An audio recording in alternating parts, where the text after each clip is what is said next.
about your inspiration behind choosing journalism as a career. Started with making, assisting rather on short films and documentaries Do you think they need to change the name?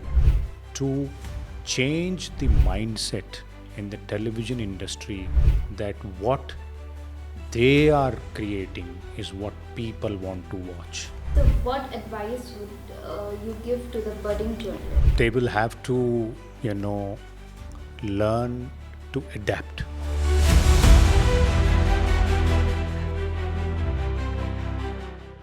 Hello, and welcome to today's podcast.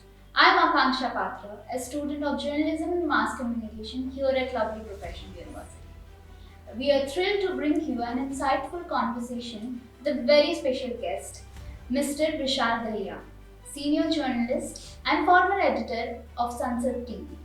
With an illustrious career in journalism, Mr. Dahiya has covered some pressing political and national issues. And today we are going to dive into his incredible journey and we are going to learn about his thoughts and opinions regarding the changing media landscape of journalism in India.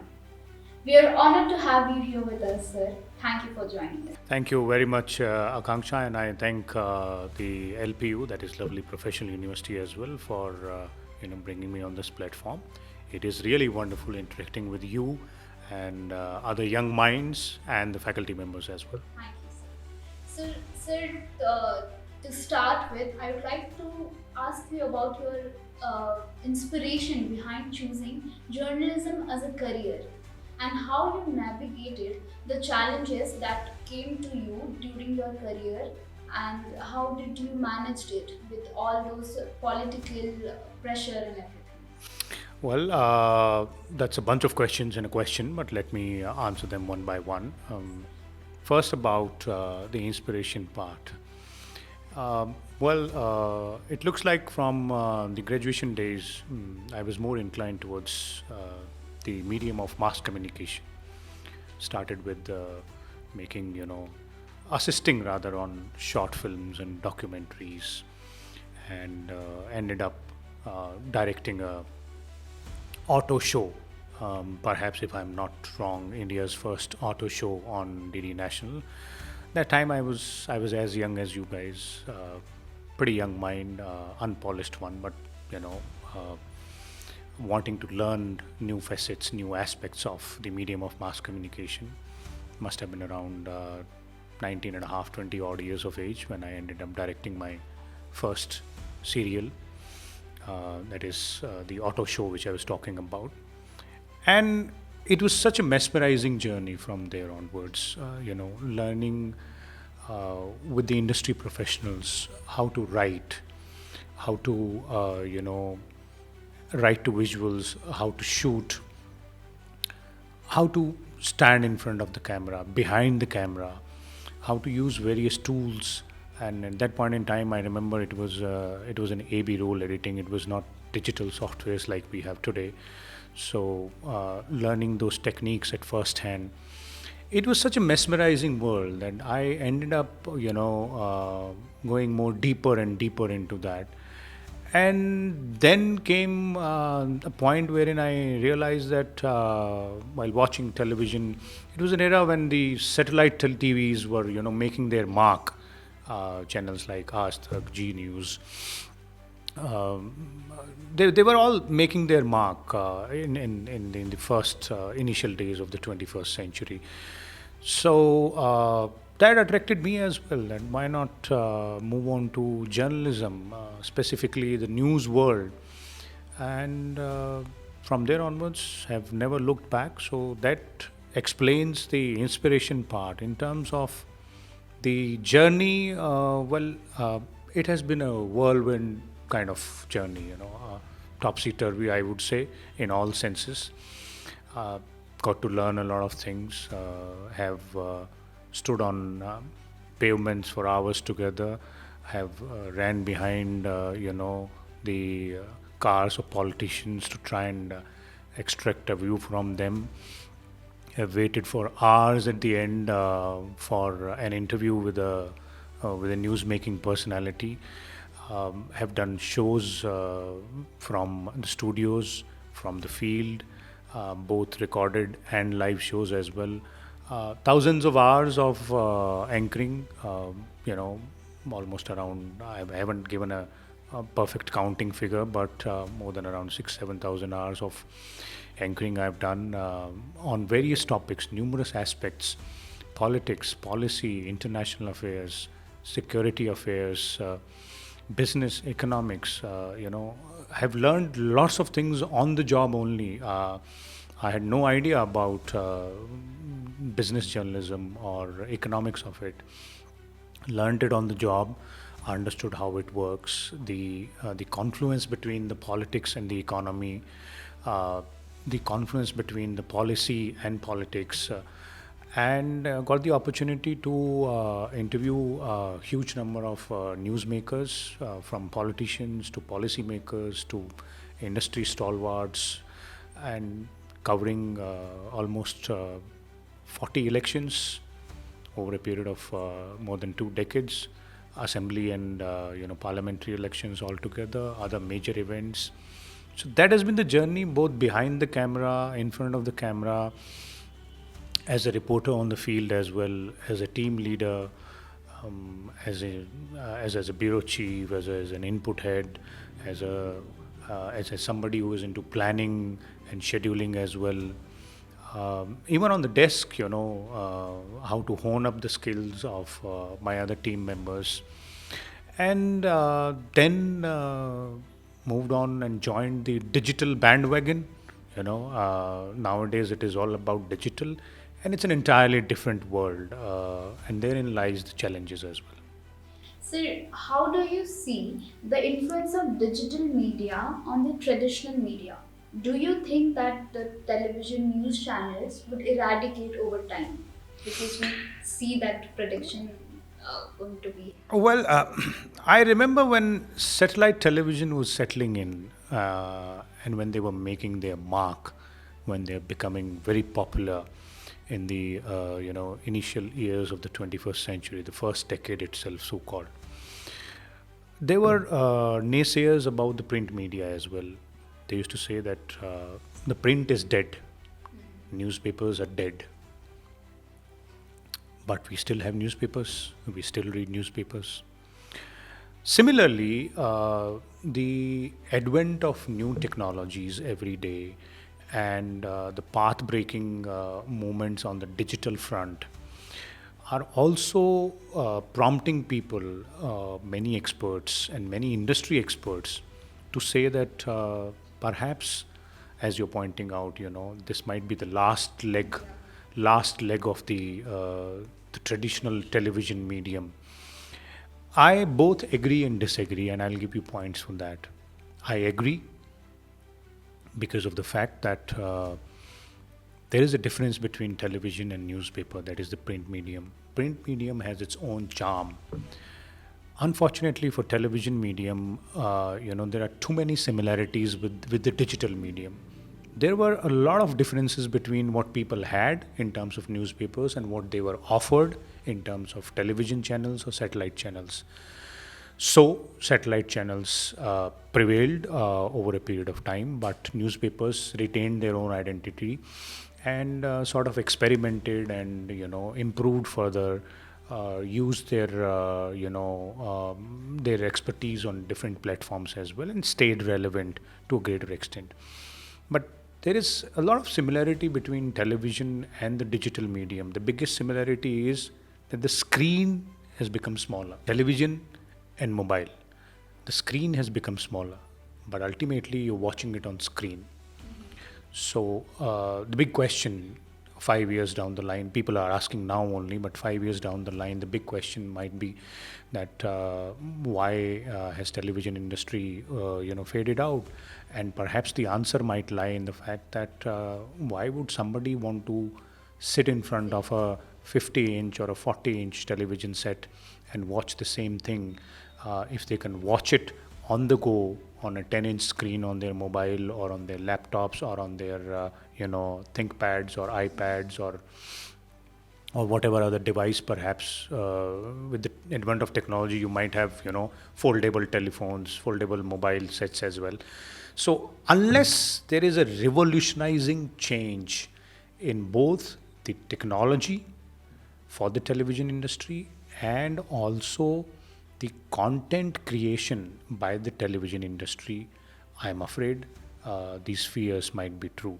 Why I disagree is because, having spent almost 2 decades in the television industry, I still have faith in my compatriots out there that they'll figure a way out. Perhaps they'll figure a way out to have new content strategies to take on this challenge. But yes, it's a humongous challenge, and it is also a humongous opportunity. There is a whole new world in the digital era, entirely new world.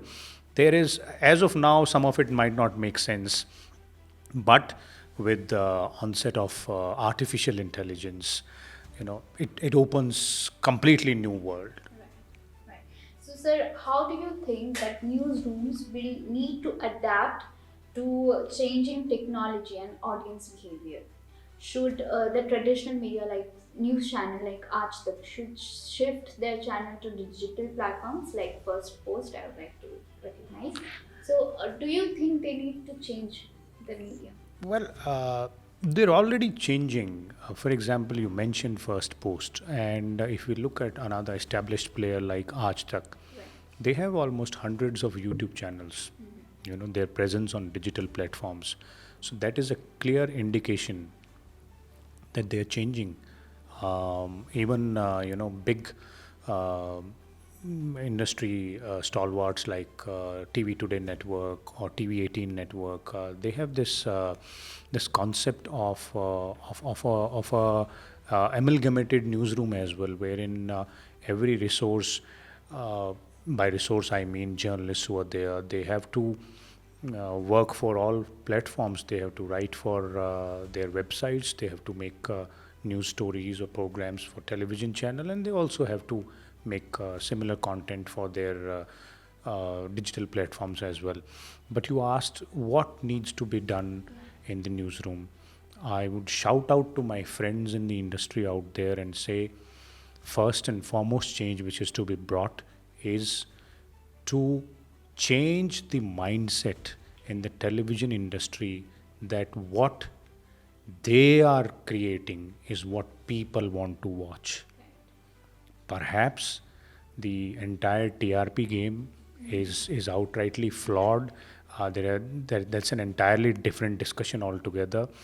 But the content strategy, for example, I would like to point out here as an example, why are digital news channels only those news channels which are only available on social media platforms, for example, just YouTube, and they are some of them are just one man army, or maybe a team of just 4 5 people supporting one big face. Why are they doing so well? Why are they doing well in terms of attracting more viewers? I'm not talking about revenue here. I'm talking about attracting viewers because they innovate. Right. They're not always right. I don't adhere to the concept of the content which they are creating. Perhaps some of them are taking a path which they would need to do a course correction there, but they seem to have connected with the audience. Second part is in the newsrooms, they will have to put more focus on digital first. I still see that in television newsrooms, in media newsrooms, we should stop calling them television newsrooms, first of all. We should start calling them just newsrooms. So in newsrooms, most of the newsrooms, it is still a television first approach. It has to be a digital first approach. Uh, it's just a small tweak which is required. The formats are different, but the content remains the same. Perhaps the formats are different. And if you have a digital first approach, then maybe, the television news industry may be able to break that vicious circle of being stuck in that loop, which this industry has been stuck time and again over the past 2.5 decades. They've come out of it, and they've weathered the storm time and again.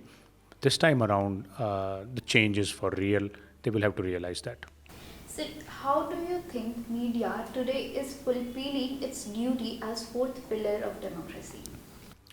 Well, that's a that's a very cliched question, but a very easy and tough one as well at the same time. I would say there are two faces to it. One is, you know, one is the face where we see media persons not fulfilling their duty as the fourth pillar of democracy. The other is the face where we see they're doing so at a cost, of course, to perhaps themselves or their organization. That's a different aspect of discussion. But it's not that this is happening now only.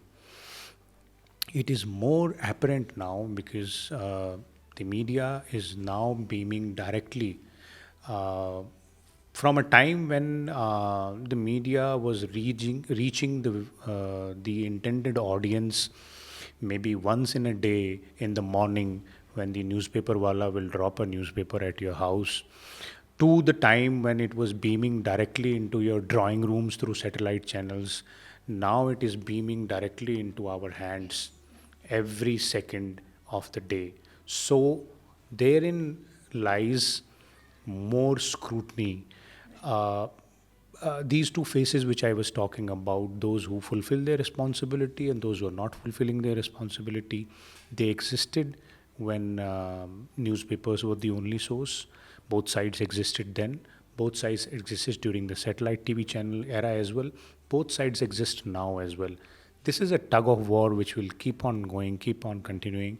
But for the younger professionals and for the industry, experienced professionals as well, I can only say that one has to look within, be true to your profession. We don't have a sort of a sacred oath like doctors have, but we have an unsaid sacred oath, and that is speak truth to the power and inform people on facts. I think these are the two simple lines which a journalist can abide by. If they can abide by these two simple lines, the rest everything is something which falls in place. So, what advice would you give to the budding journalist? I mean, what skills should they develop according to today's media? First of all, they will have to, learn to adapt because technology is changing at a very rapid pace. What we learn today might not be relevant next year. Yeah. So we will have to be very open to learning, to adaptation, and to analyzing as well our own growth. Digital is the new medium, no doubt about that. But you can't wish away the traditional media. You can't just, push it under the carpet. You can't just wipe it away from the map. So there are ample opportunities there as well. That is still a standing medium. You will have to find out for yourself as to what is it that you are good at, and don't get overwhelmed or overshadowed by the challenges in the field. There are both challenges and opportunities. Every challenge is an opportunity as well. In the world of digital medium, the good part for the youngsters now is that there are a lot more avenues. You don't have to be dependent on a media house to provide you a platform. You can create your own platform. You can create engaging content for yourself and for the audiences. You can make a mark for yourself out there, but that would require perseverance, that would require consistency, that would require willpower to learn, to adapt. And again, going back to something which I said in response to the previous question, two cardinal rules: speak truth to the power and inform your audiences based on facts. Let them make an opinion. Don't become an opinion maker. Your job as a journalist, if you're a journalist, your job is to give them the facts. If you're a content creator, your job is to provide them with the information. Let them make the informed decision. Thank you so much, sir, for clearing our doubts and informing about the changing media landscape. We are really honored to have you with us. We will look forward to have more podcasts and and interact with you. Thank you so much. It was indeed an engaging conversation, and I would love to, share more thoughts as and when I learn them again. Thank you. But that's it for today. Stay tuned.